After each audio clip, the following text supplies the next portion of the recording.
Acclamons l'Éternel des armées.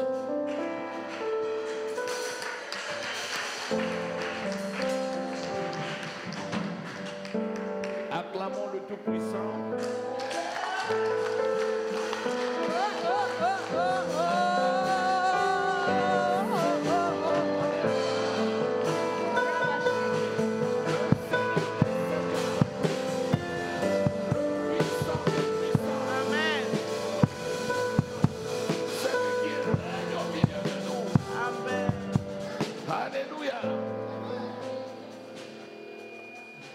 Le Seigneur règne au milieu de nous.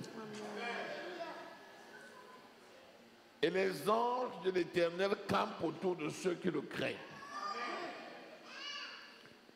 Béni soit l'Éternel notre Dieu. Alléluia. Je vais t'apporter une parole aujourd'hui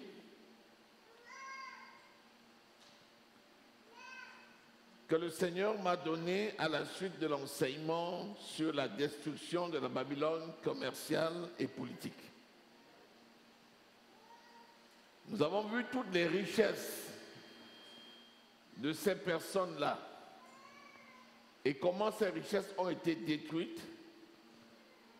Et le risque que l'on encourt, c'est de croire que la richesse est devenue quelque chose de dangereux.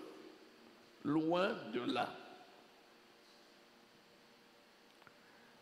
La richesse fait partie du plan de Dieu pour nos vies. Et donc, je vais enseigner sur les différentes onctions héritées de Abraham. Rappelez-vous que toutes les familles de la terre sont bénies par Abraham. Qu'est-ce que ça veut dire? Lorsque nous regardons autour de nous, nous voyons les différents peuples tels que l'apôtre Paul le dit dans 1 Corinthiens au chapitre 10, verset 32. Il y a 3 catégories de familles sur la terre. Il y a les nations, il y a les Juifs et il y a les enfants de Dieu. Voilà les 3 familles.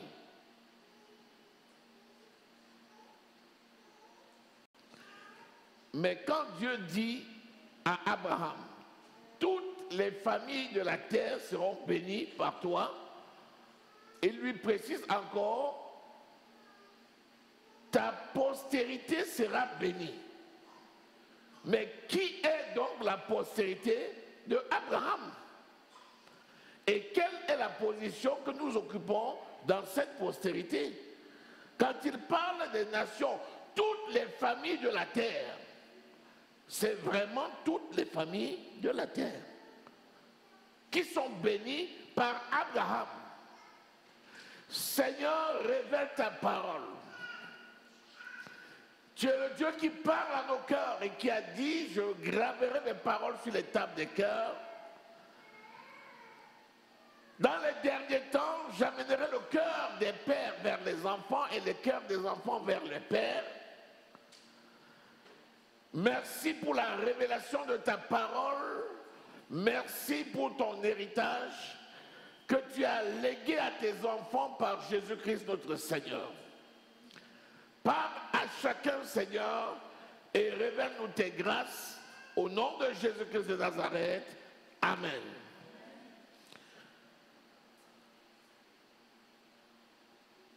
Jésus-Christ, c'est la postérité de Abraham.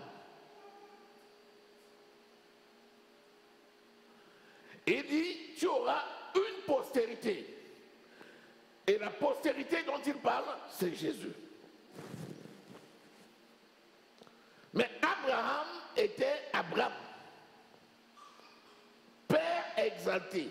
Et il est devenu Abraham, c'est-à-dire père de la multitude. Et il lui dit, regarde les étoiles du ciel. Il dit, est-ce que tu peux les compter? Il dit non, il dit, telle est ta postérité. Et après il dit, les familles de la terre seront bénies par toi. Ensuite, il lui dit, je te donnerai un héritier. Et avant que cet héritier ne vienne, 25 ans plus tard, Dieu aussi exagère, 25 ans, Sarah était tellement pressée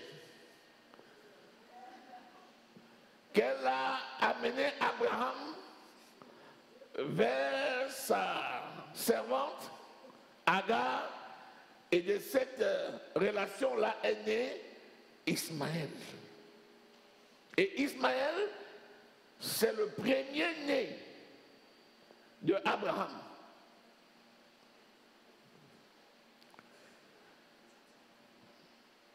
Jésus dit à Agar, à Sarah, chasse l'esclave et son fils.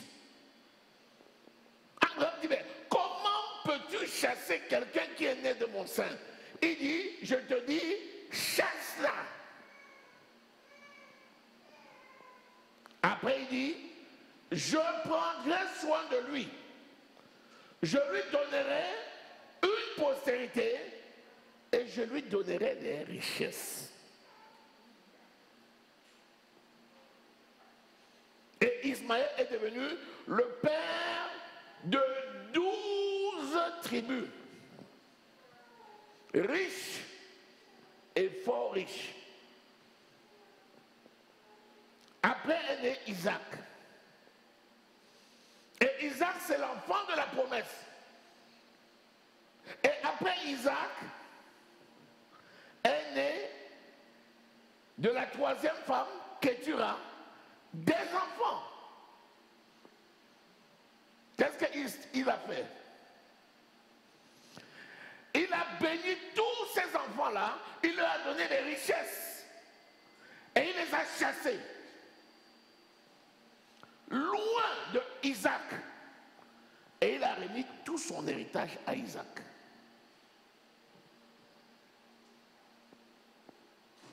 Ismaël et les enfants de Kétura sont devenus des nations. Riches et fort riches de la bénédiction que Dieu a donnée à Abraham, mais éloignés de la promesse. Voilà les premiers-nés de Abraham, des nations, des Arabes. Ensuite, Isaac, qui est l'enfant de la promesse, qui a donné naissance à deux garçons, Ésaü et Jacob. Le deuxième avait le leadership et le premier était assujetti à lui. Et de Jacob est devenu Israël, et de Israël, les 12 tribus d'Israël, qui est le peuple de Dieu. Attention, le peuple de Dieu. Quand on dit le peuple de Dieu, on ne parle pas d'Abraham, on ne parle pas de... On parle de la tribu de Jacob, c'est-à-dire Israël. Pourquoi?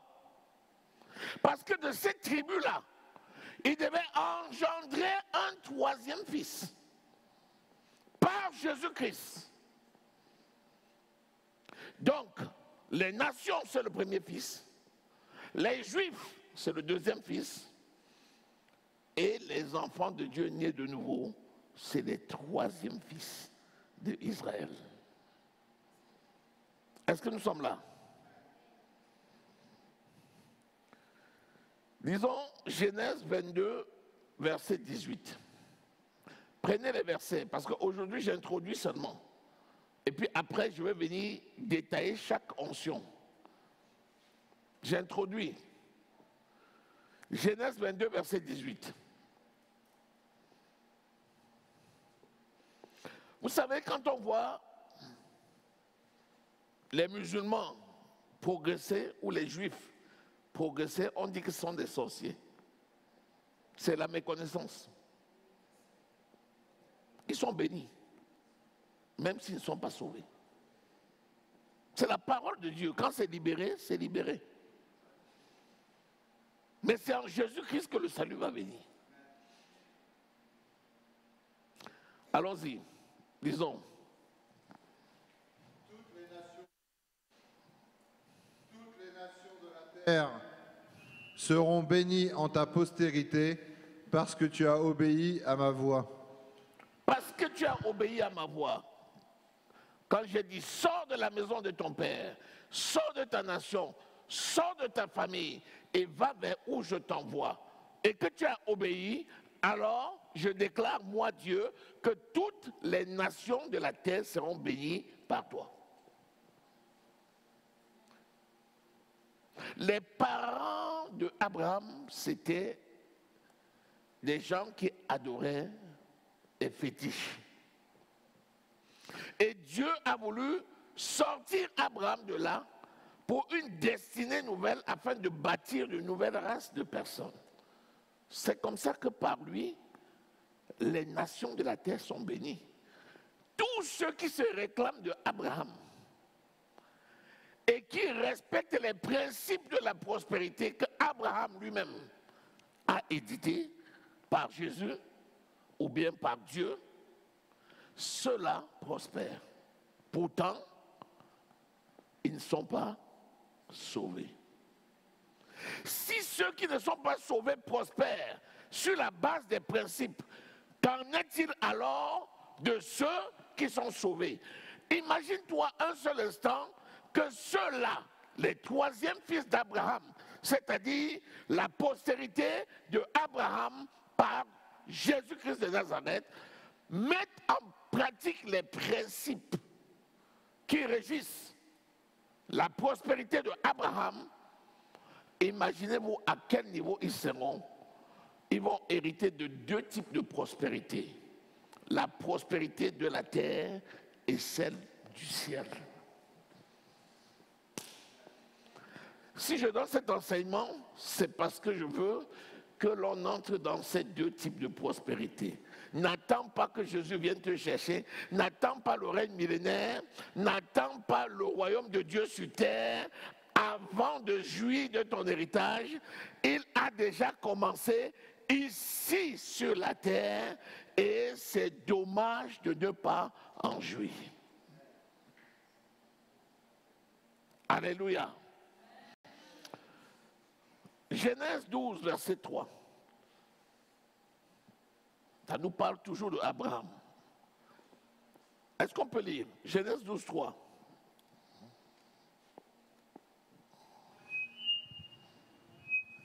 Je bénirai ceux qui te béniront et je maudirai ceux qui te maudiront, et toutes les familles de la terre seront bénies en toi. Ça veut dire que si tu acceptes ce principe, tu entres dans la bénédiction. Si tu refuses, la malédiction. Alléluia. Continuons. Genèse 18, verset 18. Genèse 18, 18.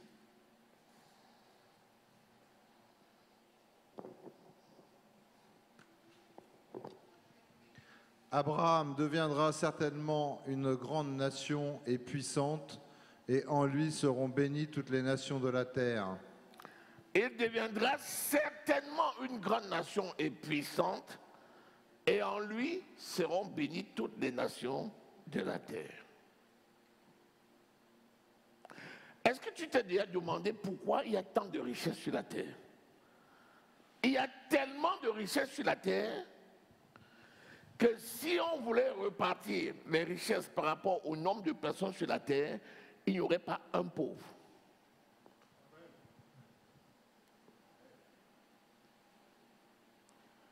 Dieu a fait le jardin d'Éden sur des richesses incroyables. Quand il a conçu le jardin, c'était sur des puits de pétrole, de l'or, du diamant, de l'onyx, toute forme de pierre précieuse était contenu dans la terre du jardin d'Éden. Et je te rappelle que le royaume de Dieu qui va être bâti sur la terre à la fin, c'est la réplique du jardin d'Éden. C'est-à-dire la cité d'en haut qu'il avait répliquée en bas, c'est ça qu'il va reproduire à nouveau avec les éléments célestes qu'il avait choisis au commencement avant la pollution de Lucifer. Et l'église se situe où là-dedans? C'est ça. Lis Romains au chapitre 4, le verset 13.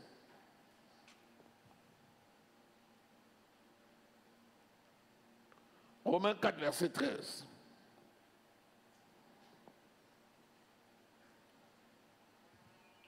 En effet, ce n'est pas par la loi que l'héritage du monde a été promis à Abraham ou à sa postérité, c'est par la justice de la foi. C'est par la justice de la foi que l'on va saisir l'héritage du monde, l'héritage sur la terre, pas dans le ciel, l'héritage sur la terre, dans le monde. Alléluia. Dans le monde. Lisons Éphésiens 1, verset 3.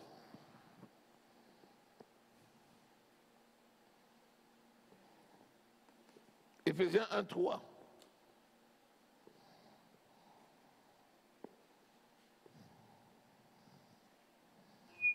Béni soit Dieu, le Père de notre Seigneur Jésus-Christ, qui nous a bénis de toutes sortes de bénédictions spirituelles dans les lieux célestes en Christ. Ça, c'est les bénédictions qui sont dans le ciel. Il y a ceux qui sont sur la terre et il y a ceux qui sont dans le ciel. Quand tu es sur la terre, tu vas hériter des bénédictions terrestres. Et quand tu seras enlevé, tu vas hériter des bénédictions célestes. Et pendant que tu es sur la terre, plus que tu es assis avec Christ dans les lieux célestes, si tu commandes ce qui est céleste, cela viendra sur la terre pour toi. Ce que vous liez sur la terre, je lierai dans le ciel. Ce que vous liez sur la terre, je délierai dans le ciel. Alléluia. Hébreux au chapitre 4, versets 14 et 15. Qui est l'auteur? Qui fait la jonction entre les deux? C'est Jésus. Alléluia. Celui qui est descendu, c'est celui qui est. Lisons. Ainsi, puisque nous avons un grand souverain sacrificateur qui a traversé les cieux, Jésus le Fils de Dieu, demeurons fermes dans la foi que nous professons. Car nous n'avons pas un souverain sacrificateur qui ne puisse compatir à nos faiblesses. Au contraire, il a été tenté comme nous en toutes choses, sans commettre de péché. Approchons-nous donc avec assurance du trône de la grâce afin d'obtenir miséricorde et de trouver grâce pour être secouru dans nos besoins. Alléluia. Celui qui est descendu, c'est celui qui est monté. Celui qui est monté, c'est celui qui est descendu. Ce que nous vivons, c'est ce qu'il a vécu. Il peut donc parfaitement nous secourir en toutes circonstances. Alléluia. Est-ce que là, est-ce qu'on plante le décor bien là? Parce que c'est ça l'objectif ce soir. Je veux juste camper le décor pour que tu comprennes quelle est la connexion que nous avons par Abraham. Qui nous sommes par Abraham. Et qu'on cesse de regarder les autres comme des sorciers. Là où nous-mêmes avons été appelés comme héritiers. Et parce qu'on ne rentre pas dans l'héritage, on voit que les autres sont devenus les sorciers.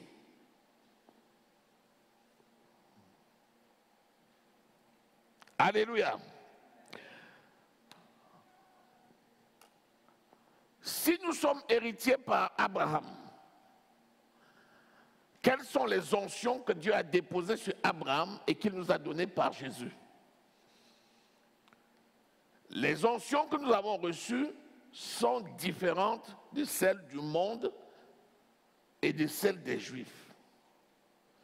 Parce que si le monde a reçu la capacité d'être béni sur la terre,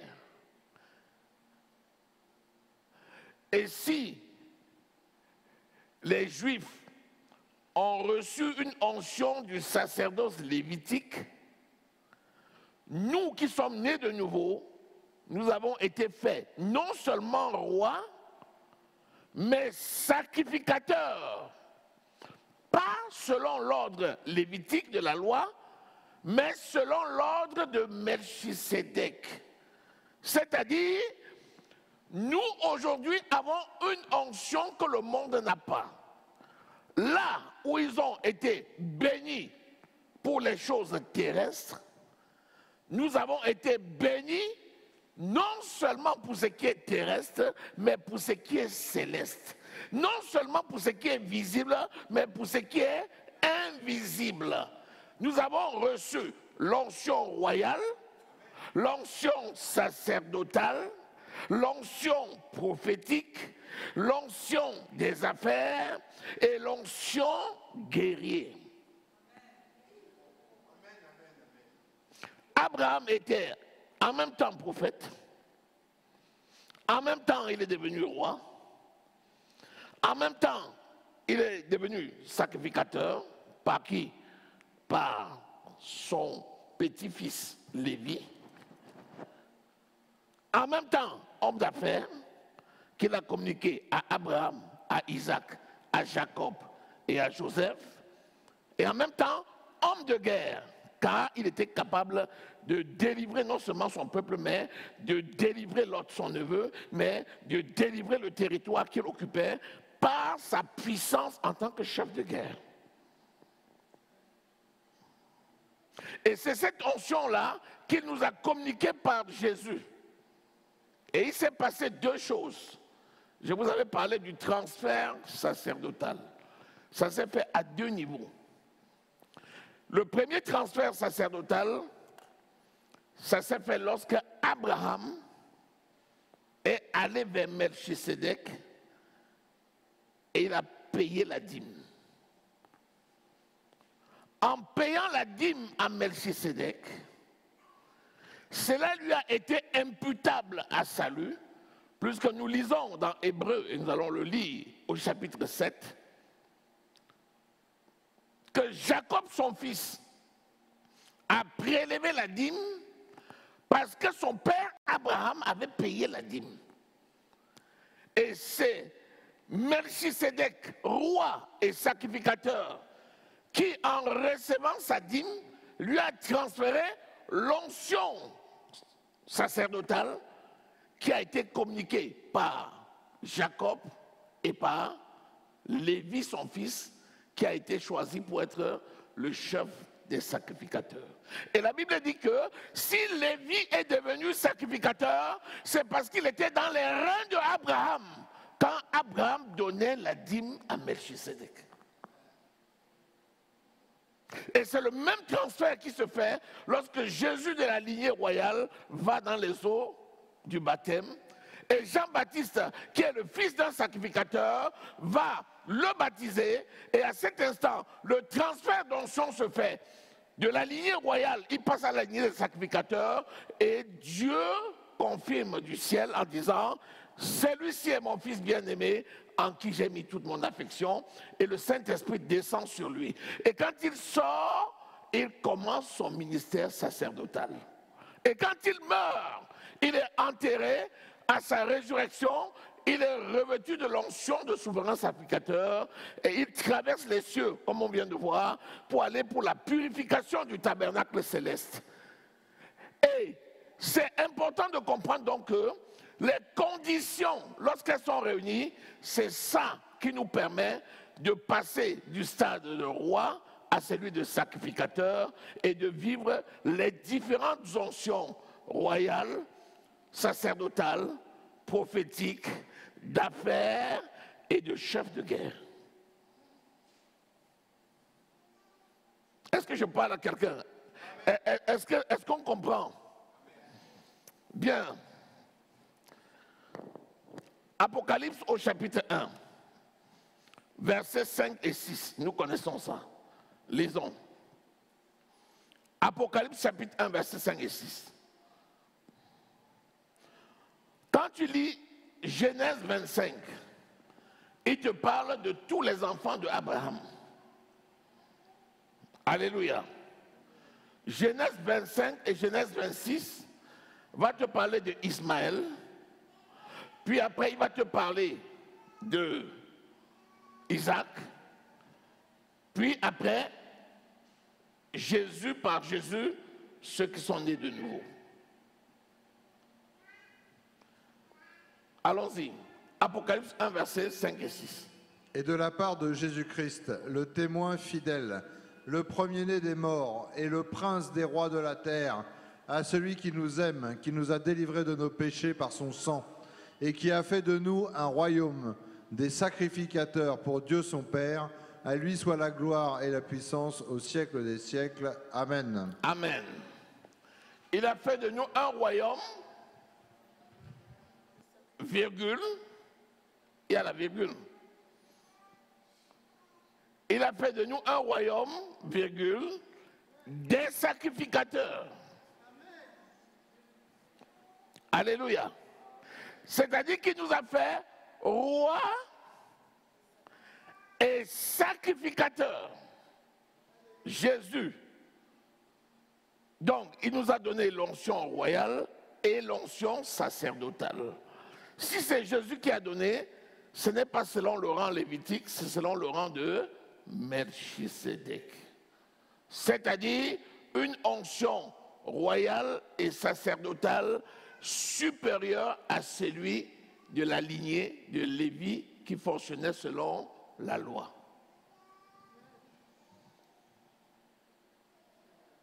Alléluia. Donc, nous sommes rois et sacrificateurs. En tant que roi, lisez également Apocalypse 5, verset 10. Apocalypse 5, verset 10.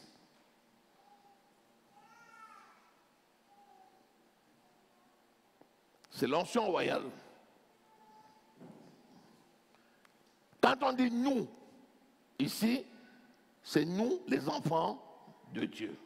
C'est-à-dire les troisièmes fils d'Abraham. Nous, les enfants de Dieu. Parce que là, on est en train de parler des fils d'Abraham. On a parlé du premier fils, on l'a cité. On a parlé du deuxième fils, et là, on parle du troisième fils. Le premier fils, c'est Ismaël. Genèse, chapitre 25. Alléluia. Quand tu lis Genèse 20, si tu lis Genèse 17, verset 20, commence par Genèse 17, verset 20. Lis d'abord Genèse 17, verset 20. C'est Ismaël. C'est le premier fils. On va revenir là-dessus. Alléluia. Hein?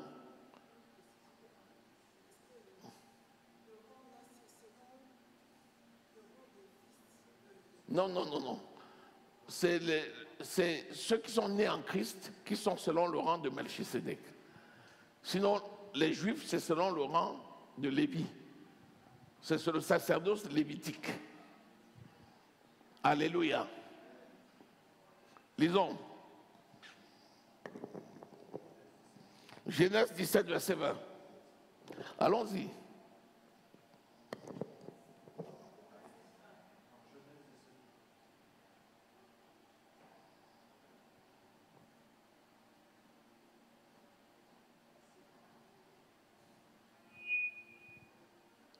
À l'égard d'Ismaël, je t'ai exaucé.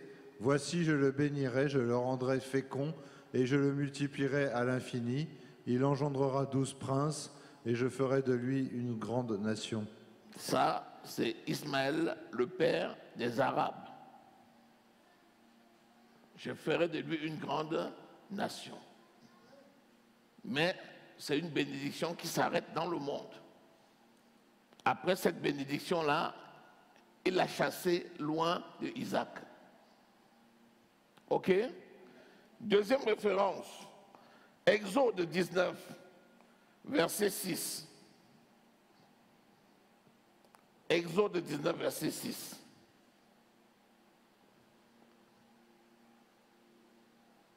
Est-ce qu'on peut lire? Vous serez pour moi un royaume de sacrificateurs et une nation sainte. Voilà les paroles que tu diras aux enfants d'Israël. Voilà les paroles que tu diras aux enfants d'Israël. Ça, c'est le deuxième fils. Et ils ont eu leur bénédiction. Et le troisième fils maintenant, c'est ce qu'on vient de lire. Lisons Apocalypse 1.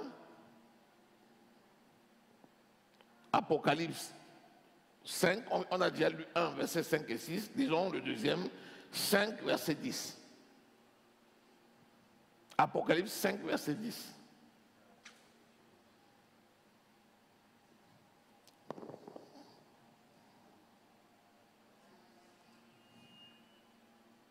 Tu as fait d'eux un royaume et des sacrificateurs pour notre Dieu, et ils régneront sur la terre. Et ils régneront sur la terre. Là, c'est qui? C'est les enfants de Dieu. Nés de nouveau. Et ces enfants nés de nouveau, qui sont ceux de la postérité de Abraham par Jésus-Christ, sont revêtus de nombreuses onction.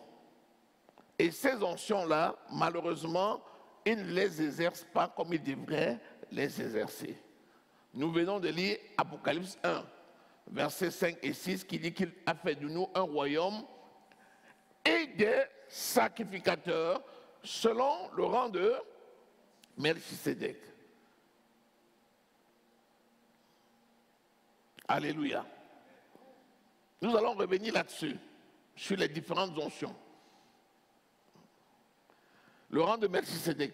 Pourquoi il est sacrificateur selon le rang de Melchisédek? Lisons un peu Hébreux au chapitre 7. Hébreux chapitre 7. Lisons le verset, à partir du verset 1er.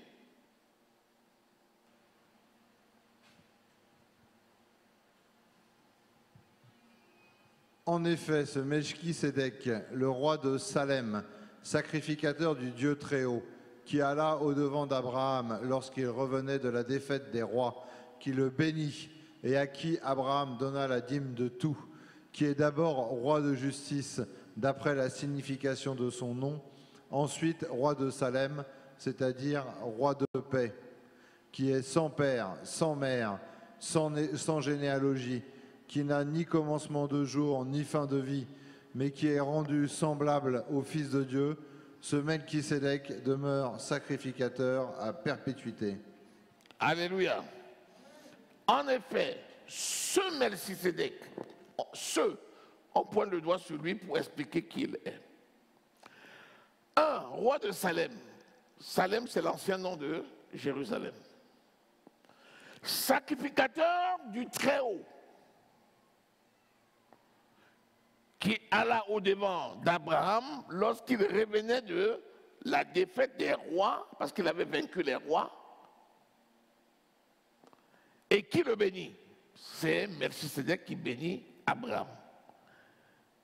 À qui Abraham donna la dîme de tout, qui est d'abord Melchisédek, un roi de justice. D'après quoi, la signification de son nom, Melchisédek veut dire roi de justice. Ensuite, roi de Salem, et Salem veut dire paix. Roi de justice, roi de paix. Qui est sans père, sans mère, sans généalogie. Ah, voilà un homme qui n'a ni père, ni mère, ni généalogie, qui n'a ni commencement de jour, ni fin de vie, mais qui est rendu semblable au Fils de Dieu. Ce Melchisédek demeure sacrificateur à perpétuité. Ça vous fait penser à qui? C'est Dieu qui est venu sous la forme de Melchisedec. Et qui a béni Abraham. Et Abraham lui a apporté la dîme de tout. Et en ça, Abraham, parce qu'il a fait ça, c'est fini. Le sacerdoce de Melchisedec a commencé à travailler. Alléluia. Et la Bible dit que Jésus est souverain sacrificateur, non selon l'ordre lévitique, mais selon le rang de Melchisedec, c'est-à-dire de Dieu très haut. Et en nous engendrant fils pour régner sur la terre, et comme sacrificateur, nous le devenons selon le rang de Melchisedec.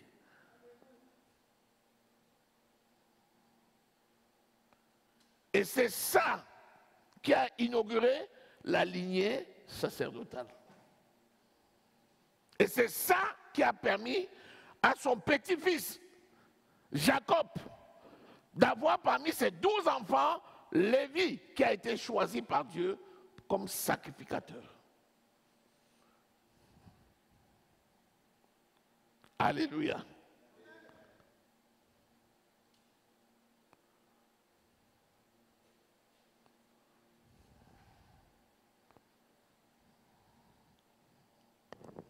Continue la lecture, on va en savoir un peu plus. Considérez combien est grand celui auquel le patriarche Abraham donna la dîme du butin. Ceux des fils de Lévi qui exercent le sacerdoce ont, d'après la loi, le droit de lever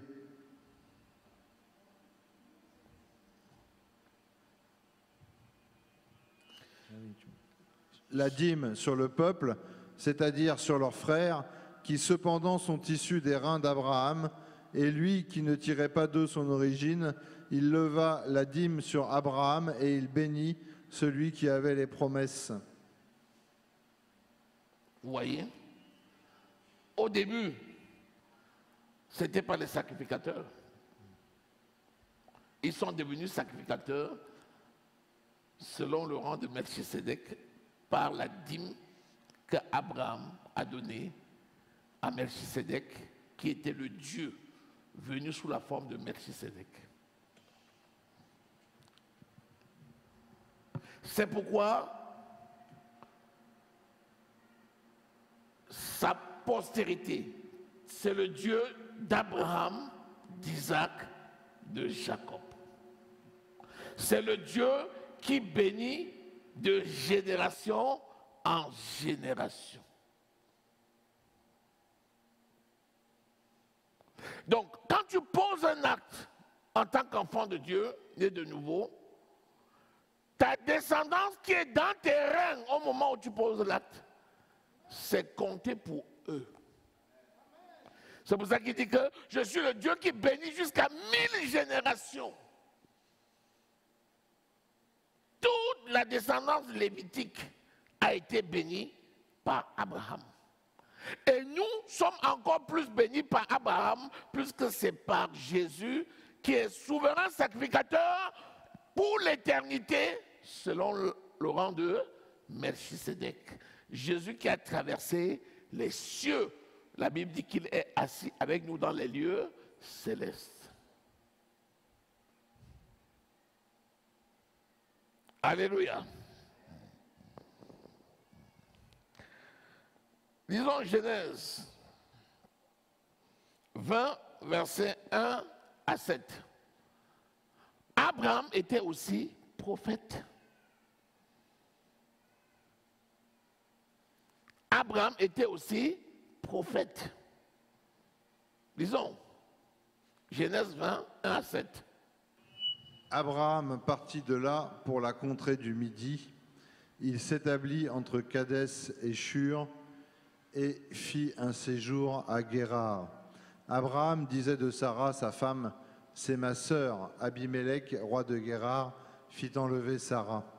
Alors Dieu apparut en songe à Abimélec pendant la nuit et lui dit, « Voici, tu vas mourir à cause de la femme que tu as enlevée, car elle a un mari. » Abimélec, qui ne s'était point approché d'elle, répondit, « Seigneur, ferais-tu périr même une nation juste? Ne m'a-t-il pas dit, c'est ma sœur, et elle-même n'a-t-elle pas dit, c'est mon frère? J'ai agi avec un cœur pur et avec des mains innocentes. » Dieu lui dit en songe, « Je sais que tu as agi avec un corps pur, aussi t'ai-je empêché de pécher contre moi. C'est pourquoi que je n'ai pas permis que tu la touchasses. Maintenant, rends la femme de cet homme, car il est prophète. » Maintenant, rends la femme de cet homme, car il est prophète. Abraham avait aussi une onction prophétique. Et Joël dit quoi au chapitre 2? Dans les derniers temps, je répandrai de mon esprit sur toute chair, vos fils et vos filles prophétiseront. Donc en Jésus-Christ, nous avons revêtu l'onction prophétique. Donc nous qui sommes nés de nouveau, nous avons revêtu par Jésus-Christ l'onction prophétique. Nous ne sommes pas tous prophètes ministres, mais nous recevons les dons de prophétie et nous prophétisons la parole de Dieu. C'est pourquoi ce que tu déclares, c'est ce qui arrive. Parce que tu as reçu une onction prophétique. Et même toi étant devenu un enfant de Dieu né de nouveau, sacrificateur selon l'ordre de Melchisédek, le don de la prophétie va se manifester par toi. C'est-à-dire que l'Esprit de l'Éternel peut te saisir à n'importe quel moment et Dieu peut prophétiser par toi. Alléluia. C'est pourquoi parfois le don du miracle se produit. Parfois, c'est l'onction prophétique qui se manifeste. Parfois, c'est une onction sacerdotale que tu fais. Pourquoi? Parce que tu as reçu cette onction par Jésus-Christ, qui est le souverain sacrificateur.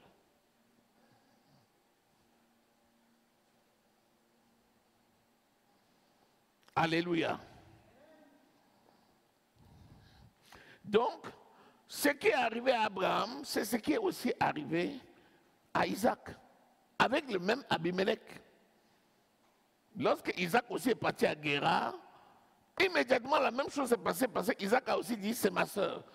Et les gens ont essayé de toucher Rebecca et Dieu a encore parlé de la même façon. Il a dit, ne touchez pas, parce que c'est un prophète. Alléluia. Genèse 26. Quand vous lisez le verset 4, il a dit ça.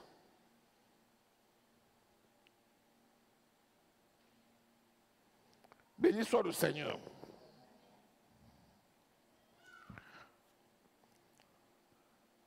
L'onction des affaires. Lisez Genèse 13, verset 2. Abraham, Isaac, Jacob, Joseph, de génération en génération, ont toujours été riches et fort riches. Pourquoi? Il dit dans Deutéronome 28, « Je bénirai le fruit de ta labeur. » Et chaque fois qu'ils ont fait, Dieu a béni. Celui qui ne fait pas, Dieu ne bénit pas. Et quand tu fais, Dieu multiplie et fait de toi un homme d'affaires. Pourquoi? Parce qu'il a besoin de ta richesse pour son œuvre. Lisons. Abraham était très riche en troupeaux, en argent et en or. Continue. Il dirigea ses marches du midi jusqu'à Béthel, jusqu'au lieu où était sa tente au commencement, entre Béthel et Haï, au lieu où était l'autel qu'il avait fait précédemment.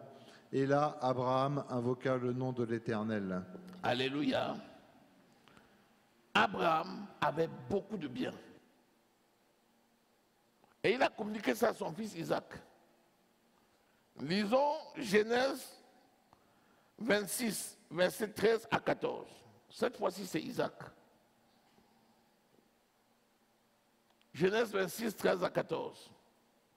Rappelez-vous, Abraham, Isaac, Jacob, Joseph, jusqu'à Jésus et jusqu'à nous. Vas-y. Cet homme devint riche et il alla s'enrichissant de plus en plus jusqu'à ce qu'il devint fort riche. C'est ici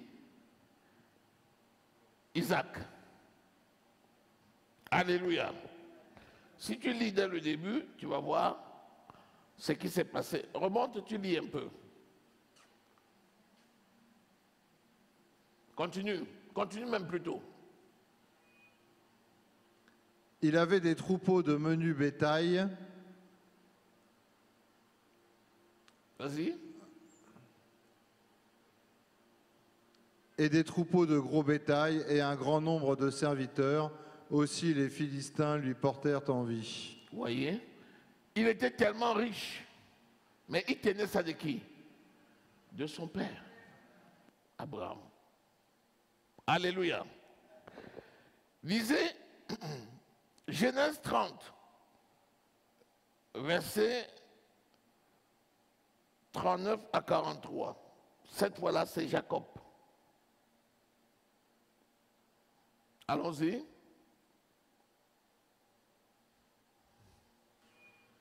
Jacob séparait les agneaux et il mettait ensemble ce qui était rayé et tout ce qui était noir dans le troupeau de Laban. Il se fit ainsi des troupeaux à part qu'il ne réunit point au troupeau de Laban.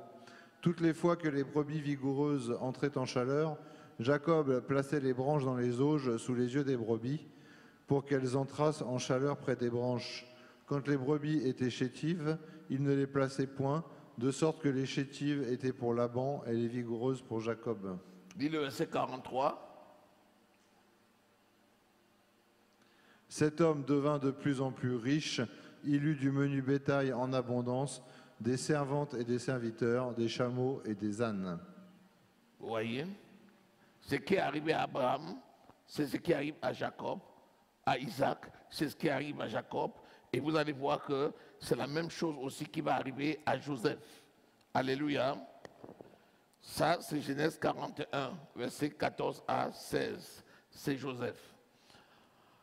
L'onction des affaires est partie intégrante de notre héritage. Quelqu'un qui est salarié et qui peut prétendre devenir riche en étant salarié se trompe. Dans la Bible, tous ceux qui ont servi Dieu ont fait des affaires. Et Dieu a béni leurs affaires. Et ils allaient en s'enrichissant jusqu'à devenir fort riches. Regardez quand Jésus a été crucifié. Qui est venu réclamer son corps? Joseph de Arimathée. C'était qui? Un homme riche qui était serviteur en secret. Il a pris Jésus, il l'a mis où? Dans un tombeau neuf qu'il avait fait tailler. Pourquoi est-ce qu'il est parti devant Ponce Pilate prendre le corps de Jésus? Parce qu'il était un homme influent de la ville.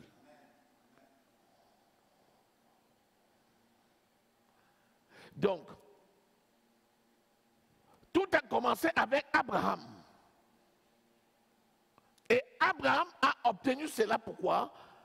Parce qu'il a eu la révélation de payer la dîme à Melchisédek, qui était roi du ciel, sacrificateur du Très-Haut, et cela lui a été imputable de génération en génération, et non seulement lui, mais toute sa descendance a obtenu des bénédictions pour devenir riche et fort riche.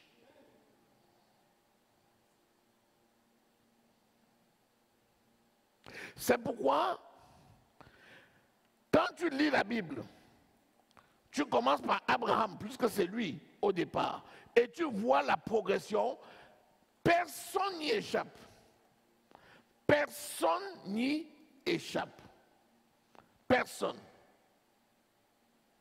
Personne. Personne n'y échappe. Quand tu lis le déluge, Genèse, lorsque Dieu a mis le déluge, lorsque Noé est sorti, après les 40 jours de déluge, première chose que Noé a fait, il a fait un sacrifice à l'Éternel. Il y a même à ce niveau-là un mystère. Puisque vous vous rappelez que Dieu lui avait dit de mettre 2 à 2 les bêtes, hommes et femmes. C'était ça, non? La Bible dit qu'après 40 jours et 40 nuits, quand il est arrivé sur la terre sèche, il a fait un sacrifice en prenant une espèce de chaque animal pur qu'il a donné en sacrifice. La question c'était que, mais il a fait que 40 jours. Comment il a pu avoir une espèce de chaque animal pur pour donner en sacrifice, alors qu'il devait maintenir mâle et femelle pour perpétuer l'espèce? C'est venu d'où? Si Dieu était capable de donner l'offrande à Abraham pour remplacer Isaac, Dieu est aussi capable de donner l'offrande dont il avait besoin pour faire le sacrifice. Si Jésus était capable d'inventer les poissons pour que Pierre fasse une pêche miraculeuse, alors que Pierre était un pêcheur professionnel, je te rappelle que c'était son travail. Et dans leur village, ils étaient tous des pêcheurs. Donc Pierre n'était pas un petit pêcheur. Pierre était un homme, c'était son business. Pierre livrait le poisson. Il pêchait la nuit, il vendait le jour. Le père de Pierre était pêcheur. Les frères de Pierre étaient pêcheurs. Nathanaël était pêcheur. Philippe était pêcheur. Jésus les a trouvés tous le long du cours d'eau. Il les a appelés. Quand il a dit jette le filet, il dit Seigneur, j'ai pêché toute la nuit. Et il connaît les eaux. Vous savez, en Israël, comme il fait tellement chaud, il fait très chaud là-bas. Donc quand il fait très très chaud, les poissons en général, ils vont en profondeur le jour. Et quand il fait un peu frais, ils sortent la nuit. C'est pour ça que là-bas, ils pêchent souvent la nuit. La mer de Galilée, tout ça, les pêcheurs pêchent la nuit. Parce que la nuit, tu as des meilleures prises. Alors il a pêché toute la nuit. Et il n'avait rien pris. Et Jésus vient et lui dit, jette le filet sur le côté droit. Et il regarde Jésus comme ça, il dit, mais je n'ai fait que ça toute la nuit. Mais Seigneur, sur ta parole, je jette le filet. Il a jeté le filet. Et qu'est-ce qu'il a ramené? Plein de poissons, jusqu'à ce que les filets allaient se rompre. Dieu a permis que les autres pêcheurs, qui avaient été aussi bredouilles que lui, viennent l'aider. Ils ont sorti tellement de poissons que Pierre est tombé sur ses genoux. Il a dit, j'ai vu Dieu aujourd'hui. Alléluia. Et Pierre, ce jour-là, il a probablement pu livrer tous ses clients. À mon avis, il a même donné quelques cadeaux aux gens. N'est-ce pas? Donc, ses affaires étaient florissantes. Et pourtant, qu'est-ce que Jésus lui dit? Jette tes filets, je ferai de toi un pêcheur d'hommes. Suis-moi. Il a pu suivre Jésus parce qu'il a vu le miracle. Et c'est le même Jésus qui a multiplié les pains, qui a multiplié les poissons 2 fois. Donc, il est capable. Les affaires font partie intégrante de l'onction que nous avons reçue. Si tu fais les affaires, ça va marcher. Pourvu que tu sois quelqu'un qui respecte les principes divins. Si tu respectes les principes divins, ça va marcher. Dieu va multiplier tes affaires. Donc, ne doute pas. Laisse seulement que le Seigneur t'utilise. Alléluia. Laisse-le seulement t'utiliser. Quand tu vois ce qui se passe dans la Bible, et les exemples de la Bible, vraiment, tu peux lui faire confiance. Alléluia. Ces onctions-là, nous les avons reçues. Alléluia. Béni soit le Seigneur. Donc, nous sommes descendants de Abraham et nous sommes héritiers en tant que troisième fils de Abraham dans un rang supérieur à celui de la loi et supérieur à celui des nations. Donc, si aujourd'hui nous avons constaté que les enfants de Dieu sont en général ceux qui sont les moins riches, c'est parce que, un, ils ne connaissent pas, deux, ils ne mettent pas en pratique la parole pour entrer dans leur héritage. Tous ceux qui ont discerné ça, ils sont dans leur héritage. Quand vous prenez un musulman, lui c'est la loi, mais il ne blague pas avec. C'est sainte prière, sainte prière. C'est l'aumône, c'est l'aumône. Il ne peut pas voir un malheureux sur la route sans lui déposer une pièce. Pourquoi? Parce que les différents dons font partie des principes divins. La dîme, les offrandes, les aumônes. Les aumônes. La Bible dit que la véritable religion, c'est quoi? Prendre soin de la veuve, de l'orphelin. Voilà, c'est quoi ça? C'est l'aumône. C'est pour ça qu'on parle des aumôneries, avec les aumôniers. Le prisonnier, Jésus dit, j'étais en prison, vous n'êtes pas allé me voir. J'étais étranger, vous ne m'avez pas accueilli. J'avais faim, vous ne m'avez pas nourri. J'étais nu, vous ne m'avez pas revêtu. C'est quoi? C'est pas la dîme. On ne prend pas la dîme pour donner à un prisonnier. C'est l'aumône. Donc, il faut savoir appliquer tout ça. Les gens pensent que c'est seulement pour les religieux. Non! Les enfants de Dieu doivent l'appliquer. C'est pour ça que je vous ai dit 1000 fois, chaque département que le Seigneur a suscité dans l'Église doit tourner. La famille d'Orcas doit tourner. Les messagers du salut doivent tourner. Chaque département doit tourner parce que ça correspond à quelque chose de particulier. Et c'est comme ça que Dieu fonctionne. Alléluia. Les gens qui marchent selon la loi, ils sont à cheval là-dessus.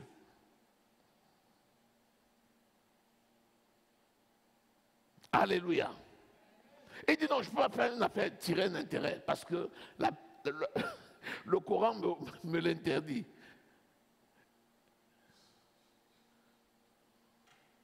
Alléluia. Hein? Non, ils suivent la loi. Ils suivent la loi qui ne sauve pas. Ils suivent la loi qui ne sauve pas. Mais ils appliquent des principes.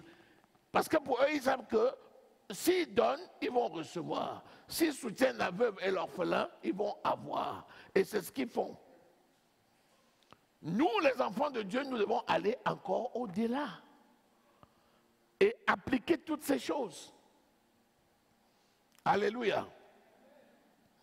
Donc, la grande Babylone, la mère des prostituées, la Babylone commerciale et tout ça, ce sont des gens qui s'en foutent de Dieu, qui utilisent, qui croient que, voilà, ça va passer. Mais nous devons utiliser à fond tout ce que Dieu nous a donné pour faire connaître la parole de Dieu et pour marcher nous-mêmes dans notre héritage, pas seulement dans le ciel, mais d'abord sur la terre, avant d'aller dans le ciel. Alléluia.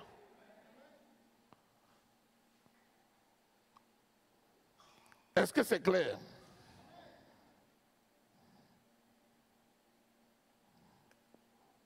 Est-ce que nous voyons un peu plus clair là? C'est capital. C'est capital. Si on n'applique pas ces principes-là, on va tourner en rond. C'est pour ça que vous voyez, notamment chez les francophones, souvent, on traîne beaucoup les pieds parce que les gens ne savent pas donner pour l'œuvre de Dieu. Dieu a tant aimé le monde qu'il a donné. Il a donné. le don, c'est la preuve de l'amour. Que celui qui aime donne. La Bible dit, celui qui aime, Dieu a tant aimé le monde qu'il a donné. Celui qui aime se donne. Les Macédoniens, l'apôtre Paul dit, non seulement ils ont donné selon leurs moyens, mais ils se sont d'abord donnés eux-mêmes, et même au-delà de leurs moyens. Nous devons apprendre. Sinon, malheureusement, ça va être toujours les plaintes. Les gens se plaignent, mais ceci, ça ne va pas, ça ne va pas, ça ne va pas. Pourtant, il suffit d'appliquer les principes pour que ça marche. En général, les gens ont, mais ils n'en jouissent pas. Parce qu'ils ne savent pas en jouir. Alors que si c'est mis à la disposition de Dieu, conformément à la parole, la Bible dit que les bonnes choses que Dieu a données, c'est afin que nous en jouissions. Alléluia. Que le nom de l'Éternel soit glorifié. Donc, cessons de mettre sur le compte du diable la richesse des gens du monde.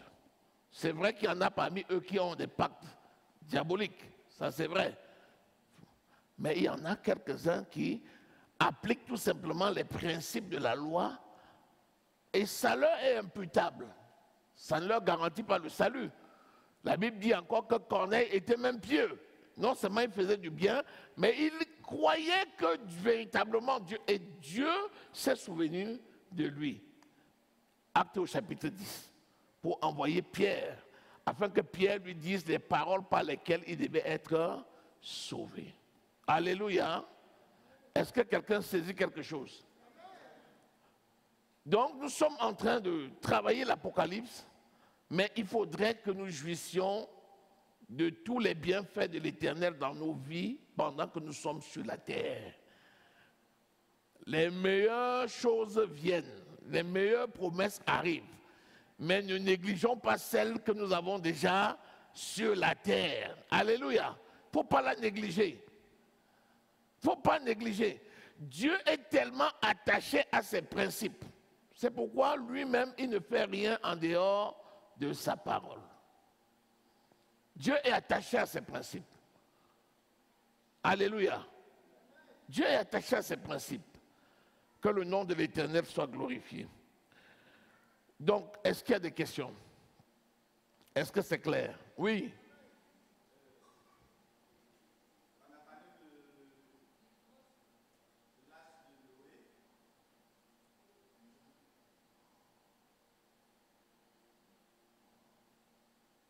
Dieu. Vraiment. Voilà. Nous avons parlé de l'âge de Noé. Et la Bible déclare qu'il y avait 8 personnes dans l'arche. Et les 8 personnes dans l'arche, il n'y avait pas les musulmans dedans. Si Dieu a sauvé ces personnes, c'était les 8 personnes qui étaient, moi je me dis que c'est des chrétiens ou bien c'est des enfants de Dieu. Et comment aujourd'hui on peut parler de la prospérité des musulmans, voilà.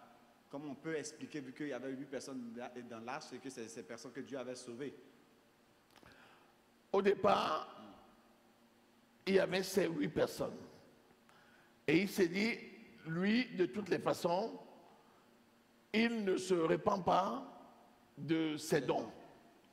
Il a décrété et il a fait une alliance avec Noé en disant de toutes les façons, jamais il ne décimera plus la terre. Pourquoi?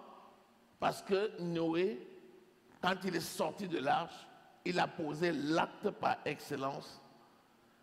Il a fait le sacrifice. Et la Bible dit que le sacrifice de Noé a touché le cœur de Dieu et Dieu a donné pour signe l'arche. Et il a dit, à partir de là, jamais l'arc-en-ciel. À partir de là, jamais je ne décimerai plus la terre. Après ça, ils ont évolué. Il y a eu des familles. Ils ont multiplié. Et nous voyons aujourd'hui que ce soit le peuple qu'il a choisi par Josué, par Jacob, ou bien que ce soit les descendants, ceux qui avaient été bénis du côté, qu'importe. Il a mis un seul point, c'est entrer par la porte, c'est-à-dire Jésus. Et il ne fait exception de personne. Il a dit, je ferai pleuvoir sur la terre du juste et sur la terre de l'injuste. Donc aujourd'hui, le plan de Dieu, c'est que tout le monde soit sauvé. Donc, qu'importe les considérations que l'on voit, ce qui est essentiel, c'est quoi? C'est qu'il y a des principes divins. Et les principes divins demeurent. Par exemple, la loi de Moïse, elle est venue après. Avant la loi de Moïse, il y avait la grâce. Avec Abraham, c'était la grâce. La loi est venue par Moïse. Et après, la grâce est revenue par Jésus. Puisqu'Abraham, c'était un type de Christ. Donc, le plan de Dieu, finalement, c'est quoi? C'est de sauver l'humanité. C'est-à-dire, Dieu est vraiment bon. Dieu trouve toutes les astuces possibles pour sauver. Amen. Donc, aujourd'hui, il ne fait exception de personne. Mais il a mis une porte par laquelle chacun doit entrer. C'est pour ça que dans Jean 10, il dit, je suis la porte. Celui qui passe par la porte est le berger des brebis. Celui qui passe outre, c'est un brigand. Donc, que tu sois juif, que tu sois des nations ou n'importe qui, si tu veux être sauvé, tu dois reconnaître Jésus comme Seigneur et Sauveur. Donc, nous les enfants de Dieu, on doit cesser d'accuser qui que ce soit et on doit se concentrer sur la mission que Dieu nous a donnée. Faire des nations, des disciples, mais ne pas oublier de jouir des bienfaits de Dieu sur la terre. L'héritage a commencé déjà là, sur la terre. N'oublions pas ça. Alléluia. Amen. C'est ça l'objet de... Comme je t'ai dit, on a lu qu'il y a les bénédictions qui sont dans le ciel et il y a ceux qui sont sur la terre. N'oublions pas les bénédictions que Dieu nous a données sur la terre. Il ne faut pas balayer ça d'un revers de main en disant, oh, les choses de ce monde, ça va passer. Ce qui m'importe, c'est les choses à venir. Oui, mais si tu ne jouis pas des choses que tu vois aujourd'hui, comment vas-tu prétendre jouir des choses que tu ne vois pas? Que tu ne vois pas physiquement, puisque tu les vois par la foi. Donc, c'est ça l'objet, c'est d'attirer l'attention pour dire, il y a des choses qui sont les nôtres, mais il y a des principes qui les régissent. Appliquons tout simplement ces principes et vivons. Amen. Amen. Vivons. Regardez la puissance des églises. Prenez même ce qu'on appelle les religieux. Regardez un peu le luxe dans lequel ils vivent. Pourquoi ils vivent ce luxe? C'est parce qu'eux, ils appliquent des lois. Ils ont des lois qu'ils appliquent. Va dans une église catholique, prends n'importe laquelle église catholique du coin, vas-y, va demander une prestation. On te pousse devant le catalogue. Il y a les prix pour chaque chose. Si c'est l'enterrement, il y a le prix. Si c'est la messe de requiem, il y a son prix. Si c'est le baptême, il y a le prix. Si c'est une neuvaine, il y a le prix. Si c'est une messe d'action de grâce, il y a le prix. Chaque chose a son prix. Et après, il y a le denier du culte. Tu ne peux pas déplacer un prêtre pour venir célébrer quelque chose chez toi sans avoir payé. Même les églises, les religieux font ça. Moi, je vais au Cameroun, l'église évangélique. Quand tu arrives, souvent tu dis qu'il y aura l'enterrement là. Les gens te disent, est-ce que tu es prêt? Que si tu n'es pas prêt, tu laisses d'abord un peu le corps à la morgue. Mais c'est authentique ce que je te dis. C'est authentique. Il te dit, est-ce que tu es prêt? Parce qu'il va falloir, d'abord, tu vas payer la prestation, tu vas payer notre déplacement. Quand nous arrivons là-bas, il faut nous recevoir. On va manger. On ne va pas rentrer comme ça. Ensuite, il faut que tu payes le transport de chaque pasteur qui sera présent. funérailles encore. Hein? Une autre question. Et ils fonctionnent comme ça et ils n'en ont pas honte. Il te dit, mon ami, comment tu veux que l'église tourne? Mais à l'église, quand c'est des églises de réveil, on dit, ah, les gens là demandent trop l'argent. Alors que tu demandes aux gens librement de participer pour faire avancer l'œuvre volontairement, ils trouvent que les gens là, c'est trop. Alors que dans les églises classiques là, il y a des prestations. Alléluia. Donc, le baptême c'est pareil. Tu as vu quelqu'un qui se... Même, tu dis quoi? Même la Sainte Seine. Vous croyez qu'on met la Sainte Seine comme vous venez dimanche, chacun vient, on prend la Sainte Seine? Non, mon ami. Il faut venir faire signer ta carte dans le bureau du pasteur ou du prêtre. Quand il y a Sainte Seine le dimanche, il vous dit jusqu'à samedi à midi, ceux qui veulent prendre la Sainte Seine doivent venir pour faire signer leur carte. Et quand tu viens avec ta carte, il met un tampon là, tu donnes l'argent. Et le dimanche, maintenant, on dit, ceux qui ont signé leur carte, vous restez. Ceux qui n'ont pas signé leur carte, vous sortez.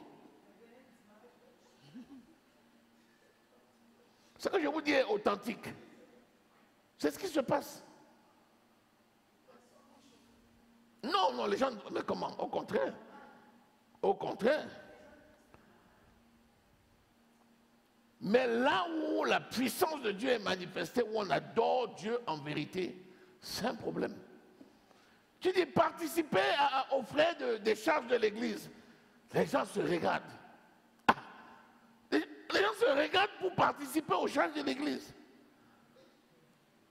Il faut embellir l'endroit. Les gens se regardent. Ailleurs, mais non. Je connais des églises, mon ami, quand on décide de construire l'église, et il y a des cérémonies pour récolter les fonds. Et quand on dit cérémonie, tous les groupes doivent se manifester. Si tu fais partie de 10 groupes, tu dois cotiser dans 10 groupes. Quand on dit la chorale, tu vous levez. On dit vous avez donné combien? On dit comptez pour la chorale. On compte, on compte, on compte, on compte. On dit la chorale a donné 100 000. On dit applaudissez. La jeunesse. La jeunesse. On dit la jeunesse a donné 500 000. On dit la chorale doit faire un effort. Ouais. Et à la fin de la journée, on dit, nous avons récolté cette fois-ci 10 millions. Et tout le monde est content. Amen. On dit 10 millions pour la construction. On dit, il reste encore plus que, il nous faut ça fois 10. Les gens n'en sont pas offusqués. C'est normal. Mais il ne faut surtout pas, dans les églises de réveil, parler d'argent. Sinon, tu n'es pas un bon pasteur. Alléluia. Amen. Ce n'est pas ce que les autres font qui importe. C'est ce que la parole de Dieu dit qui importe. Amen. Alléluia. Amen. Oui. Voilà. Et par rapport au principe, vous avez dit les musulmans ou bien les gens du monde appliquent certains principes. Moi, je voulais savoir, au-delà des principes,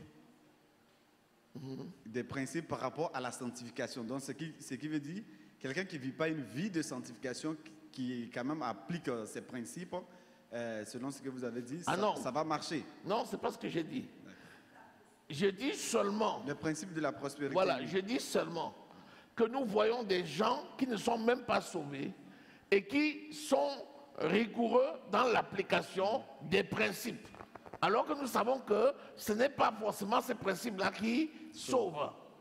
J'ai dit, si eux, ils sont capables d'appliquer ces principes-là, qu'est-ce que nous alors, qui sommes nés de nouveau, sommes capables de faire? Nous sommes capables d'aller plus au-delà de ça. Alors que ce qu'ils font là, s'ils ne reçoivent pas Jésus, ça ne les sauve pas.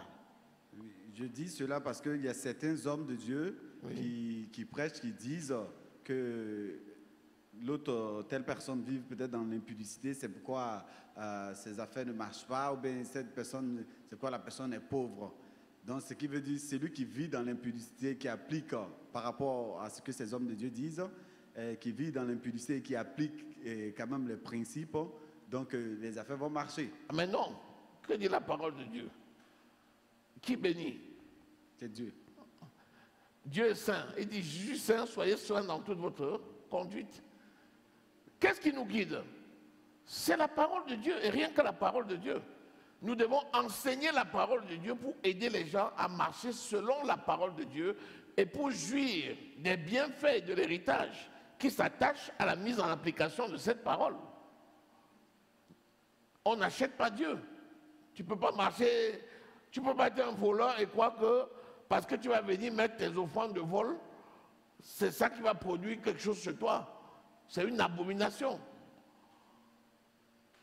Mais par contre, on ne va pas manquer de dire aux gens, c'est bon d'appliquer les principes de la parole de Dieu. Dieu nous a appelés et il nous a bénis pour nous utiliser. Et il aime ceux qui marchent selon ses principes. Nous n'allons pas marcher selon les principes du monde. Si nous regardons le monde pour marcher selon les principes du monde, on va se perdre. Donc, nous devons prêcher la parole et pas chercher à plaire aux gens. Ou bien, il ne faut pas essayer d'imiter les gens. Il faut mettre en pratique la parole. Alléluia. Parce que c'est la parole qui nous jugera. Ce n'est pas les gens qui nous jugeront. Alléluia. Nous vivons selon la parole parce que c'est la parole seule qui juge. Et nous sommes sûrs que Dieu veille sur sa parole pour l'accomplir. Ce qu'il a dit, il va le faire. Alléluia. Que le nom de l'Éternel soit glorifié. Amen.